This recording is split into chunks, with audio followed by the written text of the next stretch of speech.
Hello, beloved.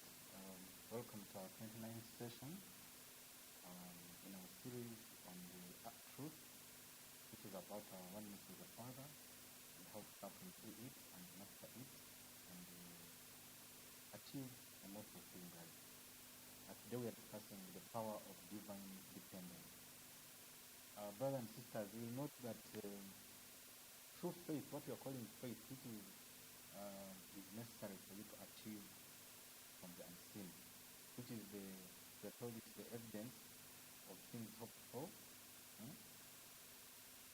But faith begins with complete dependence on the Father, on the source of everything. And today we are exploring how releasing our grip on world-based solutions opens the doorway to experiencing God's abundant provision and grace through being dependent, knowing that we're always dependent. Now, we learned that dependence purely on the Father is the true mastery of life. Those who want to master this life have learned to depend only on the Father instead of your own effort. You understand that it's not by your power or might that things get to be.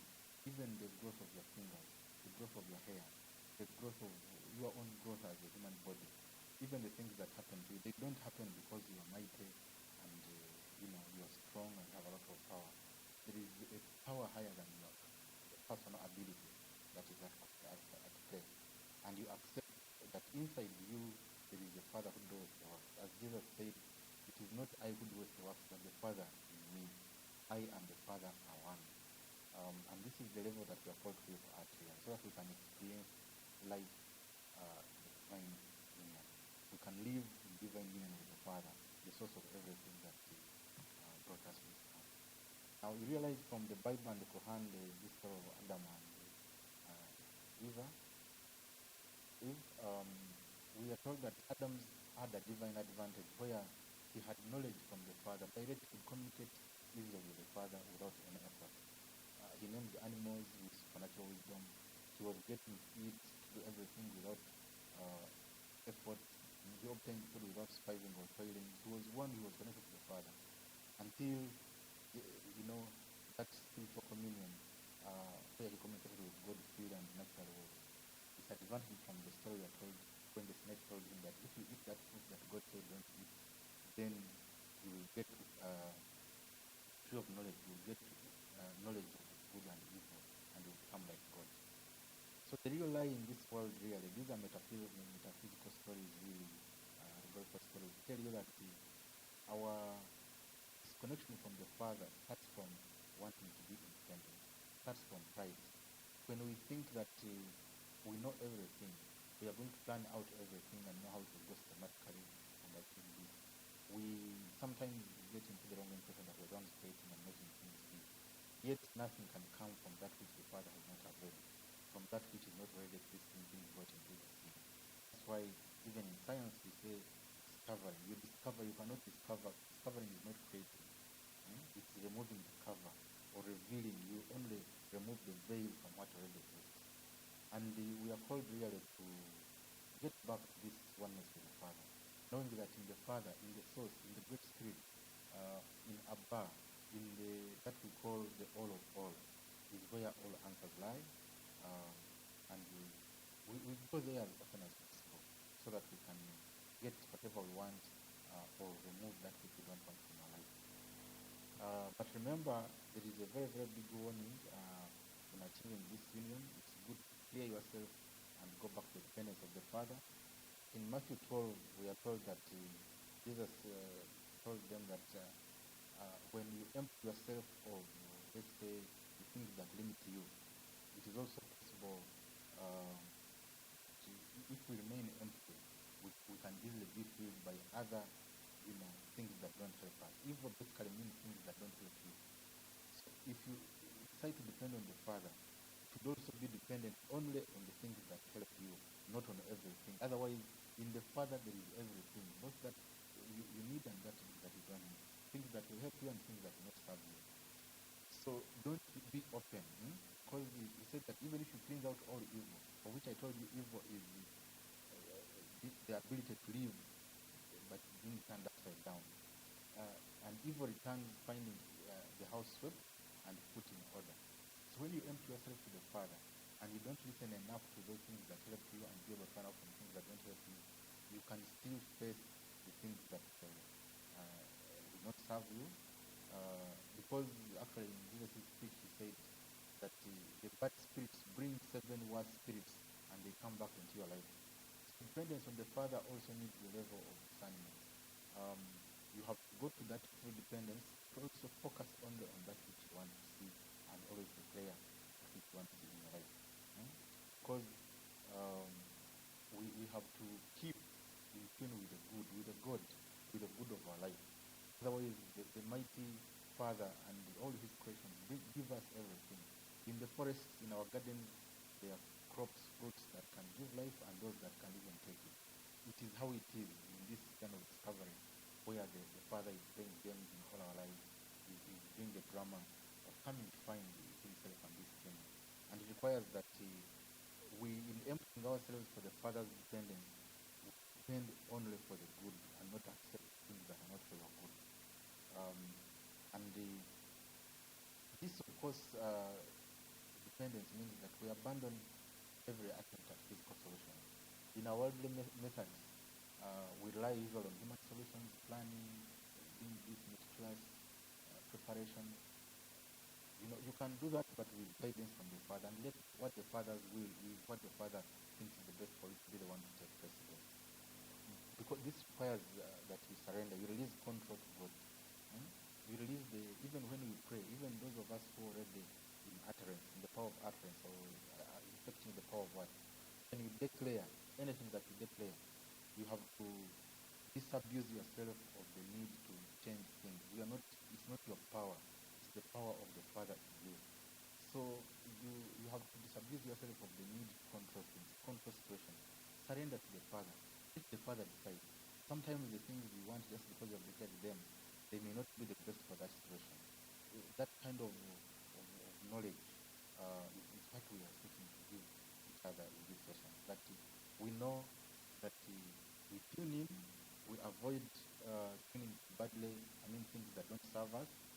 We have a faithful surrender. We release all control, knowing that the Father is always working out things for our favor, including things we are able to notice and those we are not able to notice. And by doing this is when you go into what is called spiritual alignment, where you turn your whole heart to God's will. You know that the Father wills the best for the child, for you as a child. And you know and have trust. Everything you do, you commit to the Father. You ask for the guidance of the Father, for the protection of the Father, and the Father helps you through. And you know that it is done. It is done. Not that it will be done. It is done as long as you trust your loving Father, who is powerful and created and owns this whole world. And that is, brothers and sisters, what we call divine dependence, where all your reliance is on the Father instead of yourself.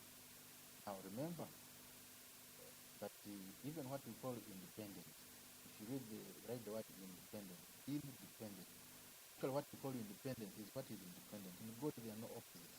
Only the Father exists, I told you. Independence is actually what is independent. So for you to get independent, you have to really be heavily dependent on the Father, so that you achieve whatever you want in the Father that strengthens you as a child. Like the prodigal son who demanded his inheritance. Unfortunately, many of us often ask God for what has already been given to us. We are told everything has already been created. The creation was done. Things have just not yet manifest. Things have not just shown up in our physical life. Ours is to tune in so that we can get that which is already ours. And we have to grow towards giving in to the Father, depending on the Father, so that we stop asking what is already ours. And in 2 Peter 1, you read that we are told that everything you need for life and godliness is already available for you. There is nothing for you to struggle. Just ask the Father. That which is necessary will appear if you truly trust. Of course, you have also to go through your exams in this world very well, including trials and temptations. The same is told of us in Ephesians 1:3. All spiritual blessings, you are already blessed in heavenly places. Everything you already need, all God's love and mercy are already upon you. It's you to come here and make it be. all things freely given with Christ. We said Christ is one that knows is one with the Father. Once you tune in and know that you and the Father are one, I and the Father are one.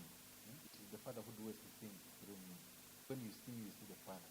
You know that now you're flying at the high mast, so to speak, where you are fully tuned into the Father's guidance and depending on the Father for everything that you need. Change if you have desires, but also things that you may want to get out of your life if you no longer desire them. And of course, this means that we undertake purposeful prayer, and we said prayer is better done, of course, inside. The situation of your heart is what matters most, because your heart is where the divine spark resides, in the inside lower heart. I did that I encourage you to read really on the power of the heart, and the book Becoming Ultimate Masters, where I elaborated how to tap into the heart and to go in and to open up the heart to the world's wisdom and world's knowledge, and wisdom and understanding. When we pray, prayer should tune you to godliness. We said that the Father already exists and everything is already there. Just like you see there is a lake or a mountain. It's already there, it's not being made. But if you want something from the lake, you have to go to it and pick the signals that you want there. If it is water that you want, you have to go or the pipe that will help you to draw water from there. So prayer helps us to tune to this, our Father, where we come from, in the spirit, in the unseen. Because we said this whole knowledge is from the understanding that what is seen, what we see in this physical world comes from that which is not seen. And we should grow in the capacity to tap and influence the unseen. Prayer is one of our tools which helps tune us to godliness, to the ability to control the unseen, which is what the higher frequency is, the godly frequency, the most high. And the prayer also helps us to build relationship, build communion, instead of transaction. Many of us go, God give me this, God grant me this, God see us this, God bless us this. That is necessary at a childish level, at a lower level, but the higher level we are really seeking to have a communion, a oneness, where we depend fully on the Father and we do that which the Father wills us to do, which of course is to serve, but also to live life in authority on us, where we meet our challenges and command of them the way that we have been taught, which is to command decisions we don't want to change with authority that we get from the Father. Because the receiving that we get is because of this glory of God, the reflection of God. If God says, let there be this and it be, Jesus said, let there be this and it be, you are supposed to live in that kind of realm for you to have active prayer, purposeful prayer that brings forth that which you want. And of course, we are also advised to avoid very vain repetitions. I think that's what they call them. God cannot be manipulated with words, even if you speak so nicely. The Father is really looking at the condition of your heart more than what you are talking. And as Jesus said in Matthew 6:6, go within, speak to your Father in secret. Your Father who is in secret will hear you and will answer you.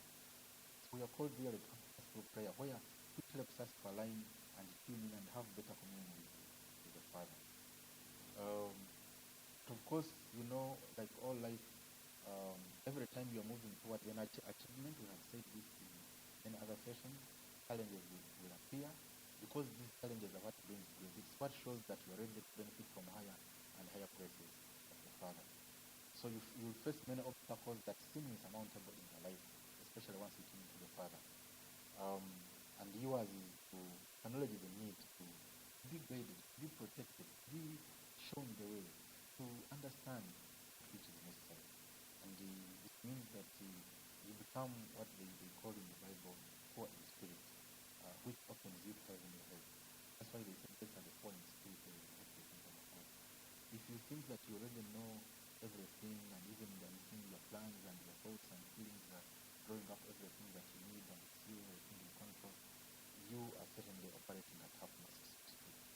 And you have got to go into a pure mode of dependence on your knowledge beyond you. There is that which is not yet in your realm of, you are poor, you need in the unseen, in the spirit, you need more help, more guidance, so that you can become much better and dwell at a higher level of the Father, which is always available for us to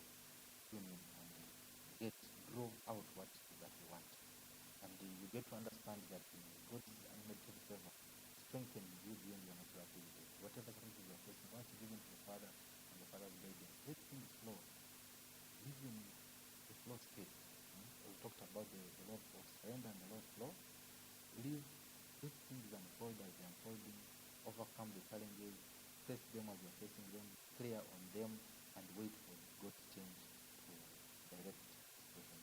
And then victory will finally manifest. You overcome through divine enablement, not human effort. This all masters know. It's why all your countries are still struggling with achieving the issues of challenges, situations that people have. There is a power beyond us who come here and we want to pretend that we have power, or we take power from others and want to be powerful in this world. As Joshua 1 reminds us, it is the tuning in that matters. That we should we subdue the ground for God's name's sake. And remember, we said name is the way, the character, like I told you. Let there be so that it can be. Let this be like this. If you declare disease, you're not here. Go. You have declared. Wait for it to go. It's the time you have done your work. If you say, you call money, you call great health, you call partner that you want, whatever it is that you want, you call peace in your home. You know that once I have declared peace reign here. No more unity, no more separation. We are all one in the Father. And let the Father reach everybody and in this family and make sure they can have a heart of communion with each other but also with the Father and get to this knowledge that they are one with everybody and live in peace. If you declare, you have declared your peace. But remember also when things affect other people, they also have their own journey in this Father in the drama.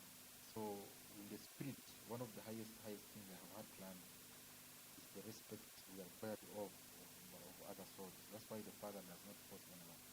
We have been brought here with full connection to the Father, but with his free will to be able to do that which we think we should do. So nobody is allowed to force any other person, even if at the higher level, unless that person has allowed you to do it. So when you want to achieve things also, be cognizant of other people's free will to choose what to do, and that's why your needs and desires should be met at a level where you're not over forcing or over making other people to change against their own will, because you still suffer for it. Because this source, our Father, is never, is the ever-present giver, not the ground where we get things. When we are told, for example, that let their fruits come out of the soil, animal come out of the soil, all these things will grow and come out. It's not really the ground that is giving us these things. It is the Father who has put them in already, who helps us for those things to come out. I've told you one of the things really wonders in this world. Just ask yourself, how does the soil know this is a mango, this is a potato, this is sugar cane? You put in and it brings one of its kind.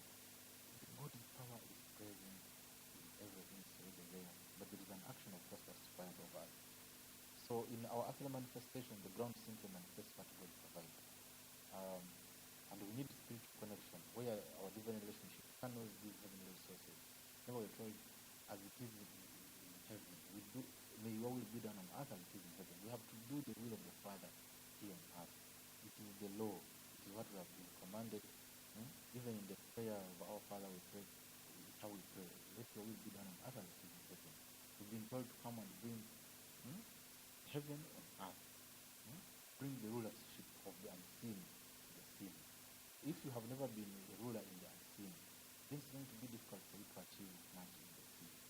And we are here to provide guidance for you to tune into this heavenly phase, so to speak. But it's a heavenly frequency, a higher frequency where you are one with the Father, you're one with the ultimate source, where your ultimate provision comes from powers above the unseen, above and above the Most High, for you to fulfill that which you need and to change that which you want to see change. And that is the highest power. But in navigating this in the world, you have to know this is a continuous unfoldment. And as I said, you are being affected by other people and their power. That's why we are told to pray unceasingly. There is nothing in the spirit to say, I have achieved, and it's done, and it's complete. You have got to continue continue petitioning, ordering things, stopping them, because you might order something when it's about to expect another person orders it back to you. It's what you people want to call witchcraft, or other people affecting you with their things. They will continue. So you have got to continue to, petition for the solution that you want, but in full trust and dependence on the Father. And that part of that wisdom is also to know how you can escape unproductive places within your life. The Father worketh, is the one working in everything, but in our life. But we are the one who plant. Remember, like we said, the seed, we find the seed, we plant it in the ever fertile soil of the Father, bring forth that which we want. Now, there are some places that will be dry. You have to identify dry places in your life. Recognize the relationships and situations that drain rather than nourish you. Many times you can be in a job, in a place, or even in your own home, and you find that you are not being productive. Every effort you try, even the best of your efforts, comes to no fruition, comes to disabuse. Sometimes you have to change from these situations if you see you're not being fruitful, because you must be fruitful. Wherever you're in a place a year, 2, 3 years, and you're not fruitful, not more than, never go beyond 3 years in a fruitful place. You must be able to bring forth more and more from the Father if you're in a productive place. We also, of course, advise to make clean breaks. Have the courage to walk away from what is familiar but unfruitful. If it's related to dry places, sometimes the place may not be really injurious or the situation, but it may be completely impossible for you to grow and grow more, bring out the best in you. You should also have the courage to walk away from it. Whichever situation it is, all the rest of the things are human. All these laws, whether marriage, whether parentship, these are humanly things. For you to live at the higher level, there are many people who have grown after they left their homes and went to other places. Not that we disrespect your parents. Some of people, their fruitfulness is going to be found in another place. So be able to monitor and see whether this is what is pertaining, and I've given you the guidance I was looking for. If something for 3 years you tested and you find things are not moving, it may be a time you really look for another place to test out, another garden for you to grow the seed that has been given this world. Then embrace new communities, connect with people who nurture your spiritual growth. Look for more and more of God's power, which is in other people. It's part of the highest secret, and which should humble all of us. That in everybody is a spark of the divine. That's why we are saying we are one. Divine oneness, we are all one. So in every person we see in this world, there is a spark of the divine. It is the power of God hidden there. Sometimes manifest, sometimes unmanifest. And all can never manifest because God is infinite. God is not that you get and say now I'm measuring is this, is that, or what we call source. In everybody, look for people who will nurture you, who will help you to grow in the unseen, to be able to trust more, to depend more on the Father. Within your community, within other communities, now that we live on, even with this digital possibility, have friends across the world who help to nurture that capacity for you to tap from the divine within. And of course, follow divine direction. Always listen for God's guidance towards productive environments. Wherever you go, usually ask people, ask yourself that I'm here, only the good I take, they're not helpful for me, I don't take. But above all, God guide me for what I must learn from here and show me that which I should know and I should see in my next level for my next assignment, for my good and the good of others. Ask for divine guidance in every place you are in, every place that you enter, so that you can live at the highest level. And of course, in all, remember the divine calling. We said in Genesis 1:26, when after God created man, he gave this command: be fruitful. You must produce fruit that glorifies God and nourishes other people. You must multiply, where you increase influence, wisdom, and spiritual impact. That which is fruitful must continue to grow and grow to impact and help others. Then you must replenish. You must restore what has been depleted, because every time a fruit, great fruit, and people partake of it, takes a lot of energy, takes a lot of power from you, and you get depleted.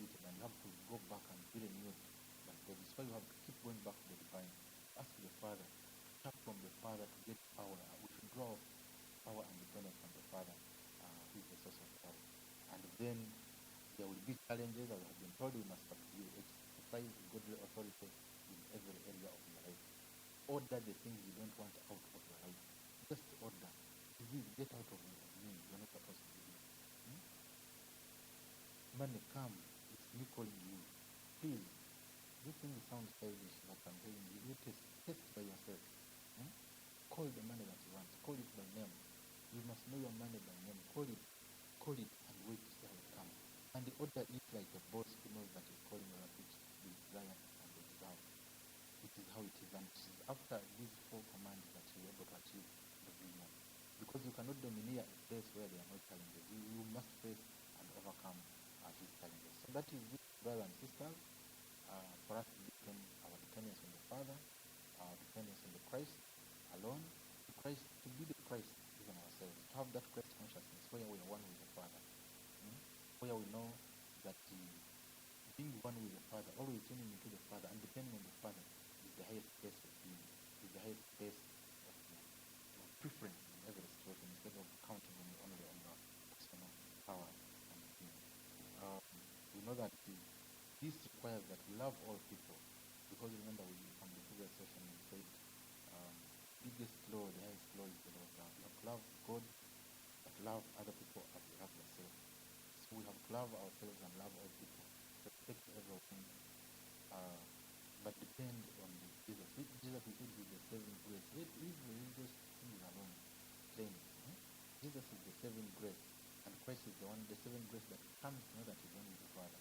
And this is in you, and depend on that alone, because that grace has already provided all your needs. Walk in that divine assurance today and always. Thank you. Let's meet in the next session.